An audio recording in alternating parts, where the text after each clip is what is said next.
Hola, en este vídeo te voy a enseñar a doblar la ropa interior por un método con el cual no se deshace por mucho que la muevas, por lo que es ideal para guardar en maleta o mochila. Comenzamos doblando unos calzoncillos. Doblamos de un lado hacia el centro. Hacemos lo mismo con el otro lado, montándolo encima del anterior. Doblamos de arriba hasta el centro. En este bolsillo que se nos ha formado, metemos la mitad de abajo.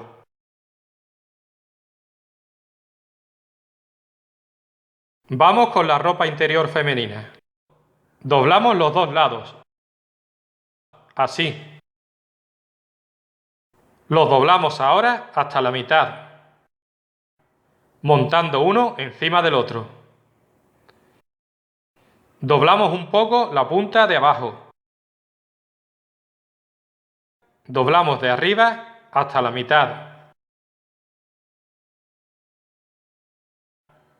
En este bolsillo metemos la mitad de abajo. Si te ha resultado interesante, puedes darle al like y compartir el vídeo. Nos vemos en el próximo.